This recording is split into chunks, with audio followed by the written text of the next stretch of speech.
আল্লাহ পাক রব্বুল আলামিন বলেন, মাসের গণনা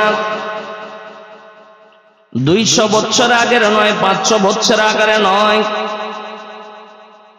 মাসের গণনা পৃথিবী আল্লাহ তাআলা যখন আসমান জমিন সৃষ্টি করেছেন তখন থেকে মাসের গণনা শুরু হয়েছে। ইয়াউমা খালাকাস সামাওয়াতি ওয়াল আরদা মিনহা আরবাআতুন হুরুম। আল্লাহ পাক রব্বুল আলামিন বলেন, আমি যেদিন আসমান বানাইছি সেদিন থেকেই মাসের গণনা শুরু। মিনহা আরবাআতুন হুরুম, আমার কাছে 4টি মাস অতি সম্মানিত মাস। তার মধ্যে একটি মাসের নাম হলো রজব। এই রজব মাস আমি আল্লাহর কাছে অনেক দামি এক মাসের নাম। এই মাসের কিছু কর্মসূচি আল্লাহ তাআলা দিয়েছেন। আল্লাহ তাআলা বলেন, যালিকাদ-দীনুল কাইয়্যিম, এটাই পরিপূর্ণ দিন। আর যদি তোমরা দিনকে না মানো, দিন অনুযায়ী যদি না চলো, ইসলাম অনুযায়ী যদি না চলো, আল্লাহ পাক রব্বুল আলামিন বলেন, আমি তোমাদের জন্য জাহান্নামের ব্যবস্থা করে রেখেছি। দুনিয়াতেও তোমরা বিপদগামী হবে, হাসর ময়দানে জাহান্নামের ফয়সালা করে দিব যদি দিন মোতাবেক না চলো।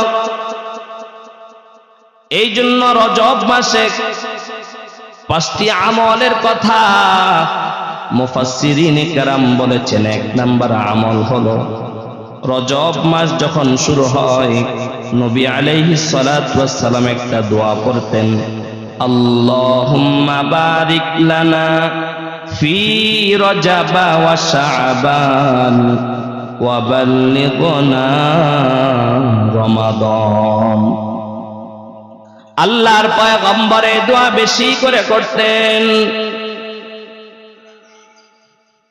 এই দোয়ার মধ্যে আমার আপনার নবী বলেন, আল্লাহুম্মা বারিক লানা ফি রজব ওয়া শাবান, ও আল্লাহ আপনি আমার হায়াতের মধ্যে রজব এবং শাবানে বারাকা দান করেন, আমার হায়াতকে রমাদান পর্যন্ত বৃদ্ধি করে দেন। নবী আল্লাহর কাছে দোয়া বেশি করতেন। আম্মা জানা আয়েশা রাদিয়াল্লাহু তাআলা আনহা বলেন, নবীজি সাল্লাল্লাহু আলাইহি ওয়াসাল্লাম রজব মাসে এত পরিমাণে কান্না করতেন শুধুমাত্র রমজান পর্যন্ত হায়াত বৃদ্ধি করার জন্য। কারণ মানুষ কখন মারা যাবে এটা আল্লাহ তাআলা নির্ধারিত করে দিয়েছেন। মানুষ পৃথিবীতে কতদিন বাঁচবে এটা নির্ধারিত আল্লাহ তাআলা করে দিয়েছেন।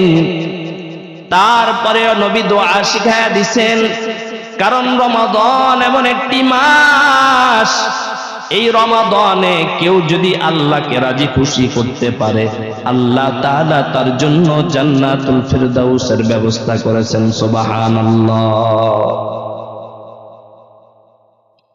এই জন্য 1 নম্বরে রজব মাসের প্রথম কর্মসূচি হলো বেশি বেশি দোয়া করা। 2 নম্বর কর্মসূচি হলো ইবাদতের প্রস্তুতি গ্রহণ করা। 3 নম্বর হলো এই মাসকে সম্মান করা, এই মাসকে দাম দেওয়া। কারণ আল্লাহ তাআলা বলেছেন, মিনহা আরবাআতুন হুরুম, রজব মাস আমি আল্লাহর কাছে দামি এক মাস। এই মাসকে যদি সম্মান জানাইতে পারো আমি আল্লাহ তোমাকে সম্মানিত করে দিব। এই মাসের মধ্যে কাফের বেঈমানেরা পর্যন্ত কোনো যুদ্ধ করত না। এই মাসের মধ্যে কোনো বেঈমান কারোর সাথে ঝগড়া করত না। অপরকে বলতো এই মাস অনেক দামি মাস, এই মাসে যুদ্ধ করব না, ঝগড়া করব না, কাউকে কষ্ট দিব না। এই জন্য তৃতীয় নাম্বার কর্মসূচি হলো এই মাসকে সম্মান প্রদর্শন করা। এই মাসের সম্মানার্থে নাচ গান যাত্রাপালার ব্যবস্থা না করা, মদ না খাওয়া, গাঁজা না খাওয়া, ইয়াবা না খাওয়া, ফেন্সিডিল না খাওয়া, গায়ে হলুদের মতো গজব সৃষ্টি না করা। চতুর্থ নাম্বারের কর্মসূচি হলো এই মাসে রোজা রাখা। নবী আলাইহিস সালাতু ওয়াস সালাম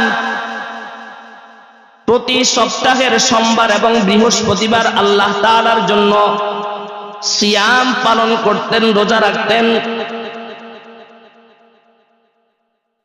আর প্রতি মাসে 12 তারিখ, 13 তারিখ, 14 তারিখ, 15 তারিখ 3টা রোজা রাখতেন।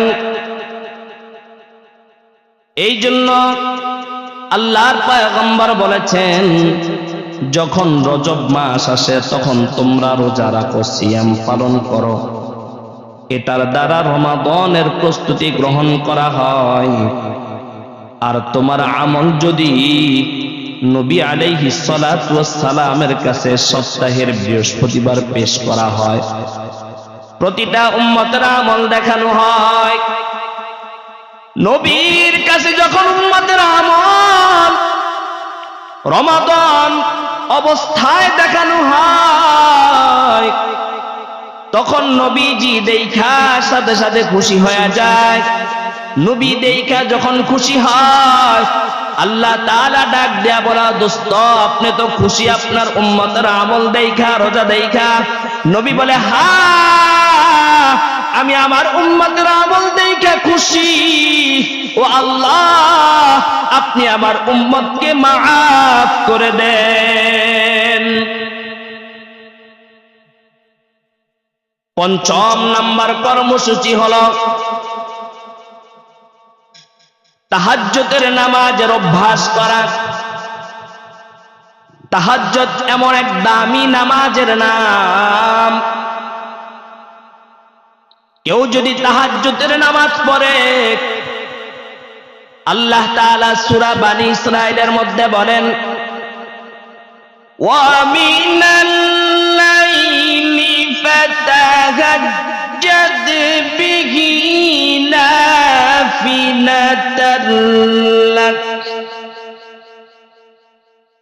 আসা আন ইয়াবআসাকা রাব্বুকা মাকামান মাহমুদা।